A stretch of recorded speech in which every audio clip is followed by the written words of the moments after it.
Nama lengkapnya Larissa Chow, wanita kelahiran Cirebon, 23 April 1996 silam ini memang masih tergolong muda.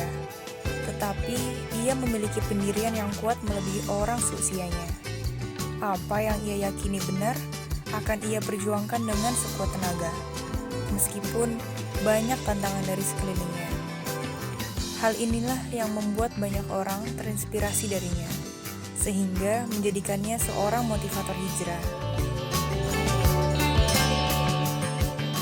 Jadi aku menjadi motivator mungkin karena seorang mualaf yang bisa berhijrah. Jadi bisa menjadi inspirasi dan jadi motivasi untuk para perempuan muslim terutama. Jadi mungkin itu sebenarnya daya tariknya sih ya. Perjalanannya menjadi seorang muslimah tidaklah mudah. Banyak keresahan di dalamnya. Dari rasa penasarannya itu, Larissa terus mencari apa yang sesungguhnya menjadi keresahannya. Awal mulanya karena diri sendiri, jadi misal belajar sendiri, membandingkan sendiri gitu loh. Ibaratnya saya membandingkan tentang agama yang sebelumnya dan di sini, dan menurut saya memang saya lebih nyaman dan paling masuk akal di Islam kalau menurut saya ya. Oh ya jelas, namanya juga orang mencari pasti gelisah. Dalam artian pasti bingung, takut ya, bimbang, pasti tuh kayak gitu sih. Takdir darinya memang selalu tepat dan indah. Ia dipertemukan dengan seseorang yang mampu menjawab segala keraguan dan keresahan terhadap agama. Hingga sampailah ia di agama yang menuntunnya dalam kedamaian. Ya dulu saya kan karena masuk Islamnya sama Alvin dan dulunya awalnya diskusi sama Alvin gitu loh. Karena saya mencari satu orang yang memang saya bisa ajak diskusi tentang agama tapi nggak monoton. Kadang kalau orang tua monoton, itu jadi dia nekenin yang ini terus. Kan kalau Alvin netral, dia diskusi, dia menjawab apa yang saya tanyakan, dia menjelaskan apa yang saya ingin tahu gitu loh. Ibaratnya saya butuh jawaban yang banyak dari orang, dari diri sendiri, dan dulu beberapa saya nanya juga ke orang, dan terutama ya ke Alvin ya lebih tepatnya. Saya kenal Larissa itu dari sebelum masuk Islam. Dia menghubungi saya via line waktu itu, dan dia ingin masuk Islam. Cuma ada beberapa pertanyaan yang harus saya jawab, seperti misalkan, coba buktikan Vin kalau Yesus itu seorang nabi gitu. Dia juga bilang, coba gimana poligami dalam Islam itu seperti apa gitu, jelaskan gini. Setelah saya jelaskan semua itu cuma butuh waktu kira-kira berapa ya? 3 hari kalau nggak salah ya. Kira-kira 3 hari, dan akhirnya dia mantap untuk memutuskan masuk Islam.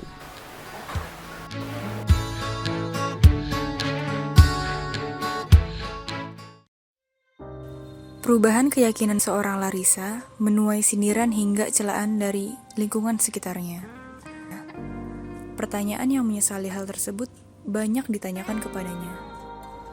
Jelas pada nentang, pada nanya lah ya, pada seperti yang kayak ngapain sa, buat apa sa, lu kenapa sa gitu, bego sa, paling gitu-gitu sih ya. Nentang sih tanggapannya, mereka nggak ada tanggapan, cuma nentang. Kalau teman-teman nggak enak kan, cuma mereka lebih ngehujat, maksudnya dalam artian bego lo, cantik-cantik pakai jilbab sekarang lagi gini-gini. Mungkin yang kasar ada yang bilang jadi masuk agama teroris lah, ya mungkin kan dulu karena di mata orang-orang mereka belum mengenal Islam itu identiknya dengan kayak gitu ya, bagi mereka yang fanatik banget, maksudnya dalam artian yang belum kenal mungkin ya. Paling kayak gitu. Kalau tekanan jelas dari keluarga ya, karena siapa yang mau beda agama sama mama sendiri gitu kan, sama gak enak lah rasanya sama keluarga. Cuman ya insya Allah kuat lah dijalanin. Terlebih rasnya pun Chinese. Lingkungannya itu lingkungan gereja. Orang tuanya itu semuanya, keluarganya itu keluarga yang sangat-sangat taat kepada ajaran sebelumnya. Dan dia ini salah satu anggota remaja di organisasi sebelumnya, intinya di ajaran-ajaran sebelumnya lah. Dan itu membuat teman-temannya terkejut gitu. Dia sampai ibaratnya apa sih, cekcok lah sama lingkungan sebelumnya, sama teman-temannya, sama sebagian keluarganya. Dan intinya hebat lah, dari situ hebat banget. Goyah sih nggak cuma down. Kalau goyah kan ibaratnya saya nggak mau masuk Islam gitu, tapi kalau down kan semangatnya udah nggak ada. Maksudnya dapetin, aduh gimana nih mau masuk Islamnya, kadang nggak ada restuin. Jadi kalau goyah enggak, cuma lebih ke down. Terus saya ke follow SFM-nya, terus saya baca-baca dari situ. Kayak saya baru tahu gitu kan, ada Chinese mu'alaf, Dan mualafnya tuh dia kayak langsung pakai jilbab syar'i, sedangkan saya yang dari dulu muslim mungkin masih belum istiqomah ya pakai kayak gitu. Nah, Syed Alvin ini lebih ke untuk perempuan ya. Kalau dia selalu bilang kalau Islam itu memperlakukan perempuan seperti ratu. Jadi ya saya rasa memang kadang kan kalau misalnya dulu saya berpikir kok Islam mengekang perempuan, lebih kayak perempuan disuruh pakai ini, tapi ketika saya udah terjun langsung sendiri sudah menjalankan, memang oh ya itu aman untuk saya, oh ya itu baik untuk saya gitu loh. Jadi memang apa yang Alvin bilang itu sebenarnya benar gitu. Yang ibaratnya Larissa ini punya apa yang semua perempuan mau zaman dulu. Apa sih mau yang perempuan mau zaman sekarang itu? Kecantikan, kekayaan, apa? Laki-laki di sekitarnya. Nah itu udah dapat semua dia. Cuma dia tinggalin demi agama gitu. Semuanya. Kalau pengen rasa balik kayak dulu enggak, cuma kalau ngeliat cewek-cewek yang pakainya seperti saya dulu lagi yang mini, cantik, rambutnya di curly, serasa kayak dalam hati, dulu gue juga cantik tuh kayak gitu kan, cuma ibaratnya sekarang harus ditutup gitu loh. Wah, dulu saja impian wedding dressnya aja bukan yang syar'i kan, yang Cinderella, rambutnya diangkat pakai mahkota, itu udah diomong-omongin dulu tuh deh, saya mau nikah kayak gini nih gitu kan, lagi dulu udah nggak pernah kepikiran terbesit bakal pakai kerudung syar'i, bahkan nanti dicadar ketika bercadar, maksudnya memakai cadar, nggak pernah kepikiran sih. Jadi dulu nggak ada lah, bener-bener. Kini, celaan menjadi sebuah pujian. Perjuangan yang dulu banyak mendapatkan rintangan dan halangan, kini semakin mudah dan indah. Malah pengen kenal Islam separohnya, malah lu sampai segininya sih, berarti Islam tuh gimana ya, paling tertarik, dan malah salut sendiri, lu hebat banget di keluarga lu yang mungkin keras dan etnisnya Tionghoa murni tapi berani masuk Islam gitu kan. Dan ibaratnya teman-teman bilang, gila lu dulu kalau sebelum mualaf wah gitu, sekarang mau ditutup gitu kan. Jadi ya mereka pada salut, jadi sekarang separuh yang mendukung, bahkan yang hujatnya itu mungkin sedikit lah sekarang. Saat memeluk Islam, tentunya banyak perubahan dalam melakukan cara beribadah. Setiap orang membutuhkan waktu untuk menyesuaikan hal tersebut, begitu juga dengan Larissa. Dan udah setengah tahun setelah masuk Islam, setengah tahun lebih saya panggil guru ngaji ke rumah. Jadi ya dibantu sama Ibu Soleh namanya, Pak Bu Soleh, guru ngaji saya. Kalau ibadahnya enggak, cuma lebih ke ketika saya sudah harus menjadikan seorang diri sebagai muslimah banget, itu yang menurut saya sulit ya, bukan sulit, berat. Kan saya sudah nggak salaman dan mahram. Kadang kan mungkin kan kadang-kadang kita lupa, itu kan berat ya. Terus udah gitu kan saya udah nggak yang selfie terlalu gimana, karena udah menjadi seorang muslimah yang seperti ini. Jadi sebenarnya lebih berat ketika saya memilih yang muslimah bangetnya itu loh, menjalankannya. Tapi kalau ibadahnya alhamdulillah nggak sih, enjoy. Wow, keren banget gitu maksudnya. Waktu awal kenal itu waktu Cici mualafnya baru 3 bulanan kalau nggak salah, dan dari situ sumpah itu keren banget dan menginspirasi. Dan saya tuh jadi pikir beliau aja yang waktu mualafnya baru beberapa bulan tapi udah bisa berhijab istiqomah syar'i, sementara saya masih kayak gini-gini aja gitu, hijab pun masih sekenanya. Dia ini punya prinsip gitu dan sungguh-sungguh lah hijrahnya.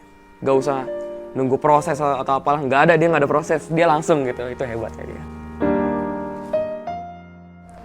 Kalau sebelum mualaf bisa dibilang anti Islam juga enggak, cuma nggak tertarik, dalam artian ya kayak apa sih lu pakai jilbab gitu, panas-panas kan lu kalau lihat cewek pakai itu kan udah gitu, sholatnya 5 waktu ribet amat, dulu kan mungkin mikirnya kayak gitu kan.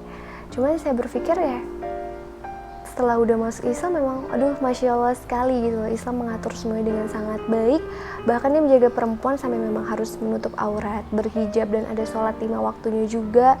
Mereka taat insya Allah, cuma walaupun nggak semua menjalankan, cuma saya nggak berpikir dari orangnya, misalnya ada orang Islam yang tidak taat ya kita nggak bisa menyalahkan agamanya, ya semua agama seperti itu sih gitu loh. Jadi saya nggak berpikir yang gimana-gimana, enggak. Mungkin kalau misalkan kita yang Islam dari lahir tapi masih ogah-ogahan untuk berjilbab, padahal atau misalkan sholat gitu, padahal nggak ada tantangan ya, nggak gak ada halangan ya. Mungkin kalau kita tuh halangannya cuma sekedar males atau apa, tempat udah ada, keluarga Islam, teman-teman Islam, semua udah didukung dengan keadaan. Tapi coba lihat Larissa.